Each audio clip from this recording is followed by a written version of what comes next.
What is environmental engineering? Environmental engineering, the development of processes and infrastructure for the supply of water, the disposal of waste, and the control of pollution of all kinds.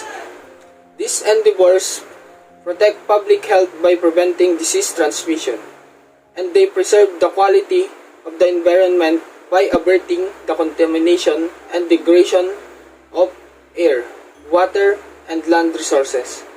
Environmental engineering is a field of broad scope that draws on such disciplines as chemistry, ecology, geology, hydraulics, hydrology, microbiology, economics, and mathematics. It was traditionally a specialized field within civil engineering and was called sanitary engineering until the mid-1960s, when the more accurate name environmental engineering was adopted.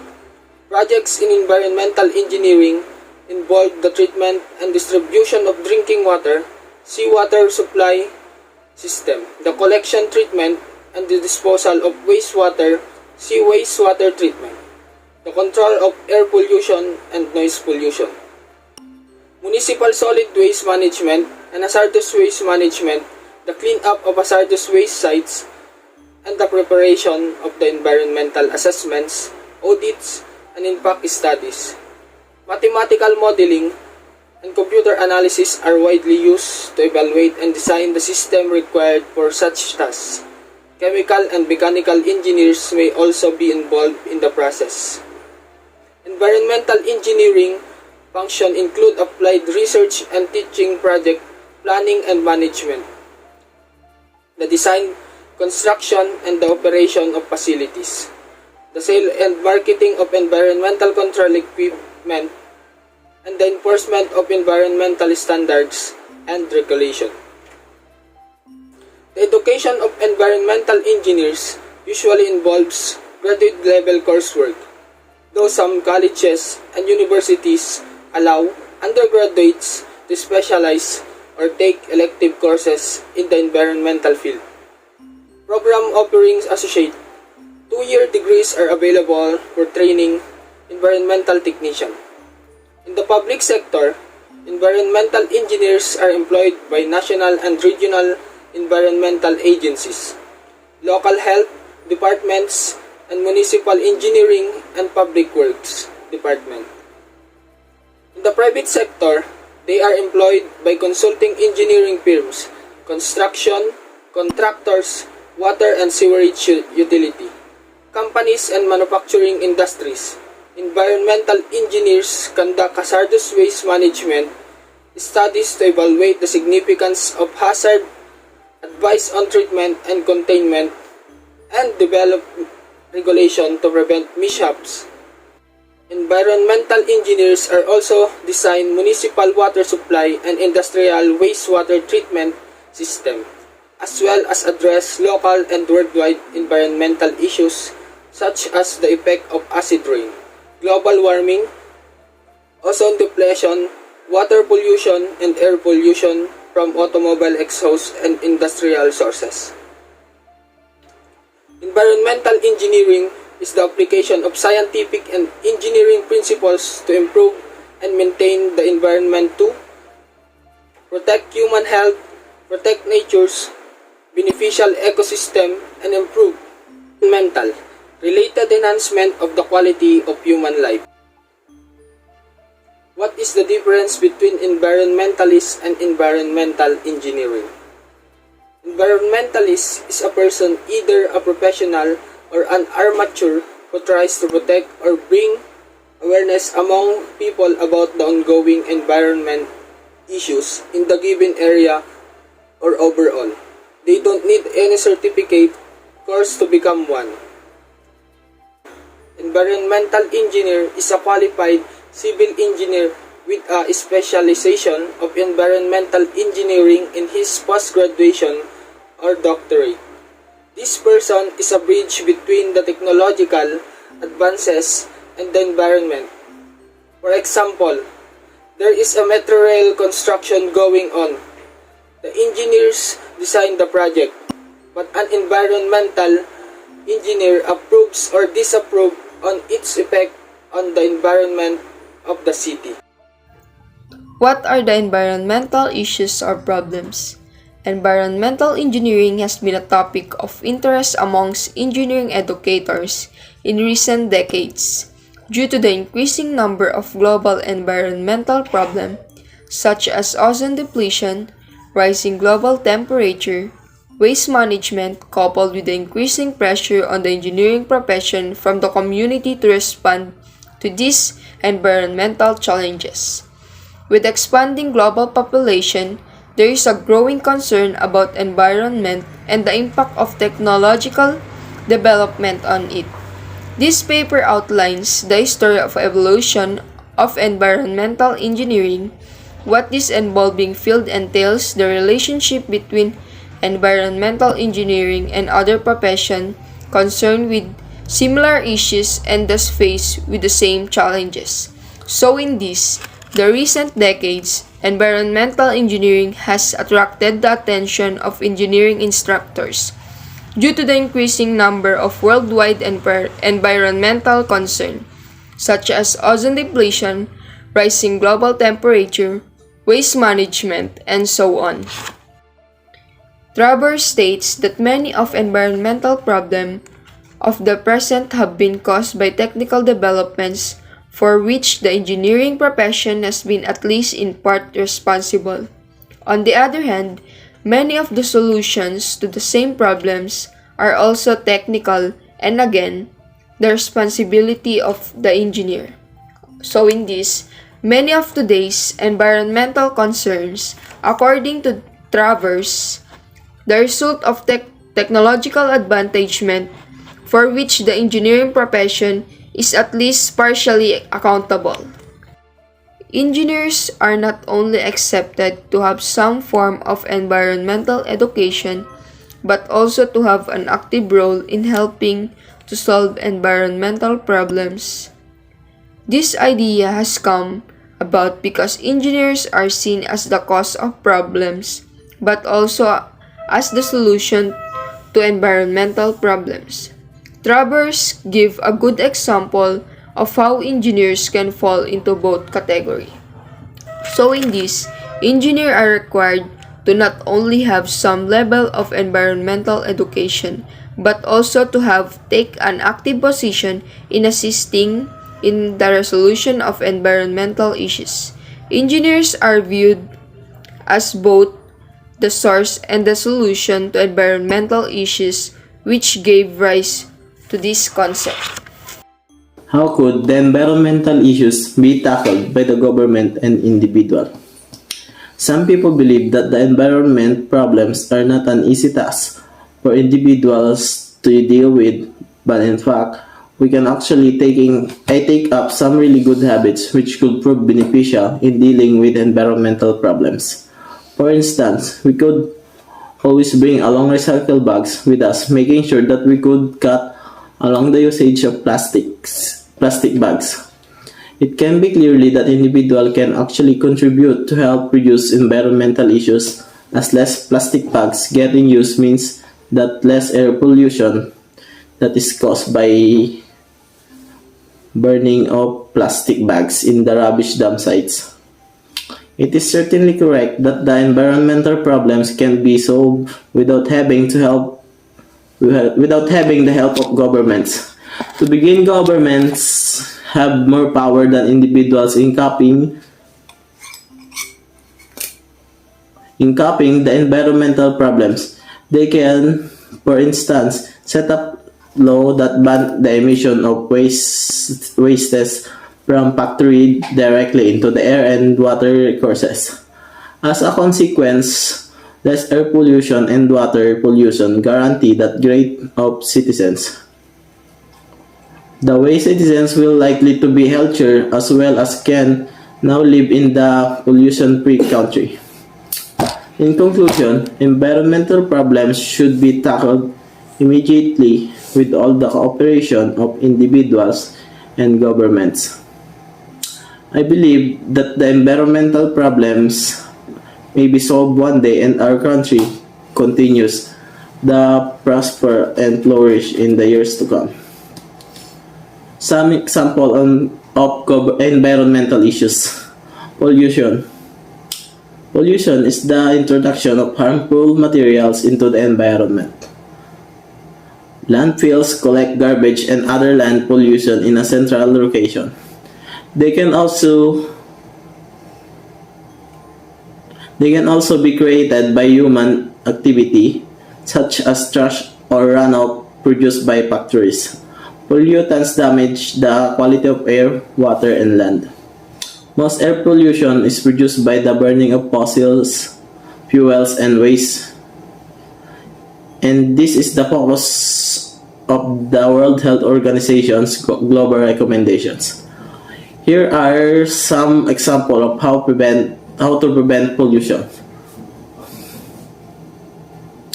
Moving from coal and gas power station and diesel generators to solar, wind, and hydropower. Priorities walking, cycling, and public transport over cars and urban areas and shift to electric cars. Improve the energy efficiency of homes to reduce heating needs and avoid coal and wood burning inside. Promoting waste reduction and use incineration only when avoidable and when emission controls are in the place. Reduce the burning of stubble in fields upwind of cities. Global warming. Global warming is the long-term heating of Earth climate system observed since the pre-industrial period due to human activities. Primarily fossil fuel burning, which increases heat trapping greenhouse gas levels in Earth atmosphere. As individuals, most of us understand that we can do to reduce what we can do to reduce emissions, save energy, use the car less, recycle more, make better consumption choices, and engage in family planning. But what can our governments do to discuss their contribution is to talk about large-scale measures that are vital to ensuring a better future for all. Here are some examples of how to prevent climate change. Number 1. Protect and restore key ecosystem. Respect for nature is fundamental. Government must protect ecosystem key to fight against climate change. Rivers, wetlands, oceans, forests, and mangroves absorb large quantities of carbon, slowing warming. Support small agricultural producer. Promote green energy. 35% of all global emissions came from energy production. But as countries bet on more development, they also betting on more energy production. So, the first thing the engineering community needs to do is to create a more general understanding of the interrelation of energy, particularly the electrical energy and the operation of the economy. At the present time, there appears to be a conflict between the economic growth and the environmental preservation. This conflict need to be a permanent condition. This is not to say that the need to improve the environment is not a pressing one. The nature of the problem is not well understood, and the solutions are likewise afflicted.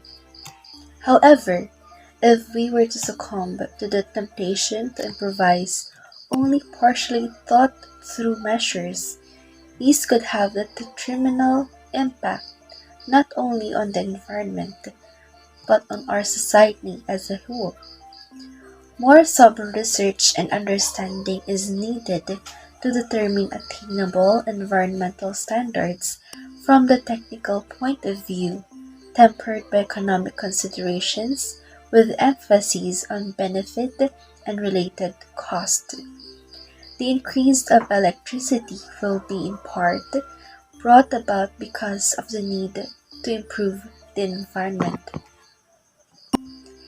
So the projects done by environmental engineers to solve problems in a particular nation is dependent on the budget the nation has.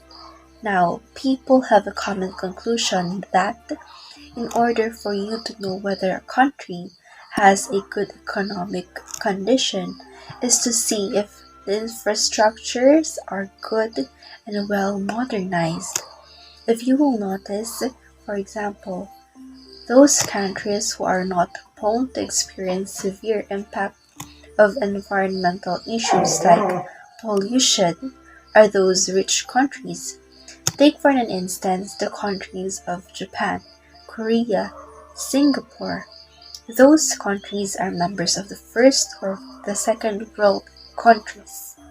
So the following are the possible solutions of engineers or environmental engineers to environmental issues or problems. First, disaster recovery and resilience. Second, fixing our nation's failing infrastructure. Third, population growth and urban density. Fourth, traffic and transit. Fifth, safe drinking water and clean air. Sixth, safeguarding our water resources. Seventh, energy efficiency and alternative energy. And lastly, sustainability. First, disaster recovery and resilience. In situations such as disaster like tsunami, for example, a tsunami that has happened in Sumatra, Indonesia in 2004 that has washed away the entire community and killed more than 250,000 people. Another one is a hurricane that has caused $100 billion damage in the Gulf Coast. And lastly, an earthquake that has happened during the 2010 in Haiti. In this kind of situations, our engineers are the first to respond to this kind of disasters. They measure the impact and they collect data to help strengthen the communities against future devastation. They work to reinforce vulnerable buildings, recycle concrete into stronger structures, protect utility and communication systems, restore services more quickly, and ultimately to protect lives. Second, fixing our nation's failing infrastructure. As they say, modern problems needs modern solutions. So, environmental engineers, um, they saw the need of growing countries and all of the structure or infrastructure must be created in the first place. So they are designing the replacement for that outdated infrastructure and create new approaches to those systems. They are also creating new sensors and approaches to monitor some infrastructure so they can prioritize the needs and prevent catastrophic failures. Third, population growth and urban density.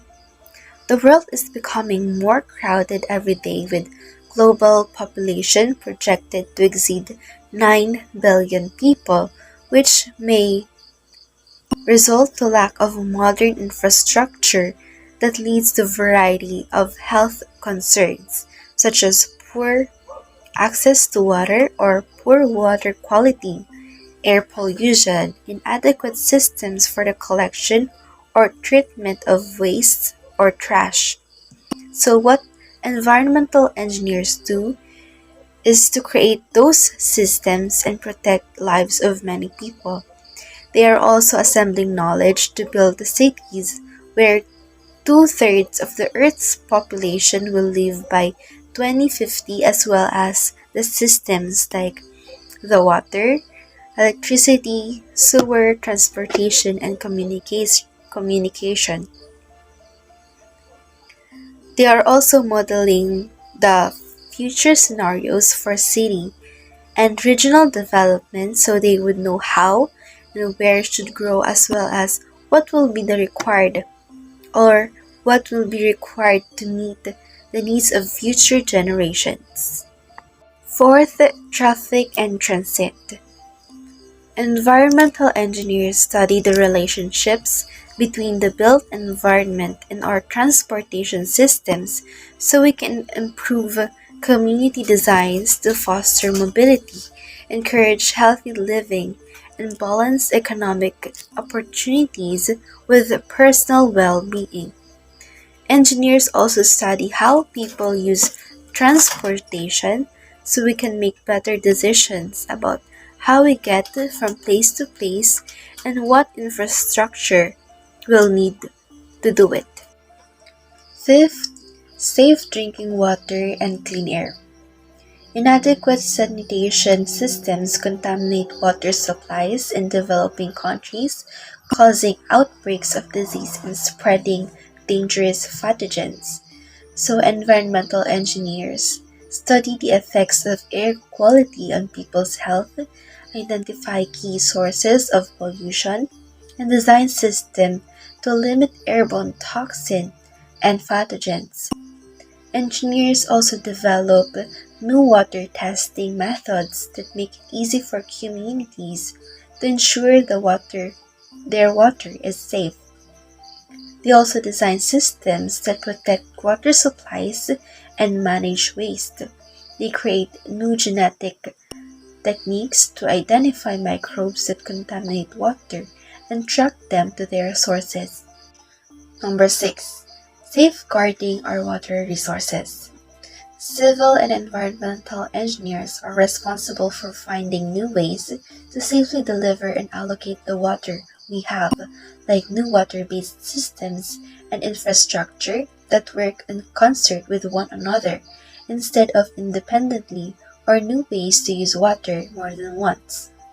They are also designing new technology but also developing new connections among engineers, scientists, policymakers, and stakeholders to protect our water in the future.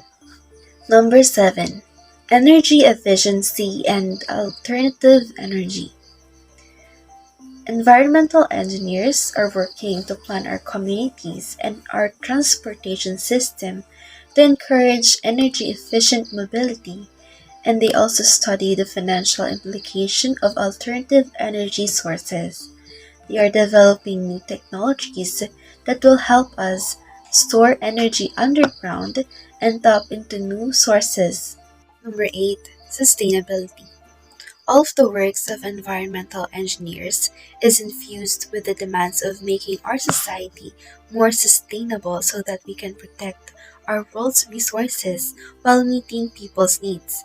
They are working to reduce the greenhouse gas emissions from infrastructure and transportation, develop new uses of coal fly ash to keep it out of lands, find ways to make concrete using more sustainable ingredients and techniques, understand how microbes help clean up oil on beaches after oil spills, reduce the environmental impacts of manufacturing, and make our economy more sustainable by understanding how economic activity and energy use interact. Engineering solutions to environmental issues, problems. The work of civil and environmental engineers is quite simply everything you see around you and quite a bit that you don't. The buildings, highways, parks, waterways, the electrical grid, cell phone towers, civil and environmental engineers have hand in all the system and structures that make our lives possible. They also play a major role in tracking some of the world's ground challenges. How can engineers help solve environmental problems? They work to build better lives, reinforce vulnerable buildings, recycle and concrete into stronger structures, protect utility and communication system, restore services and more quickly and ultimately to protect lives. What are the some solutions to environmental problems? First, replace disposal items with reusable items.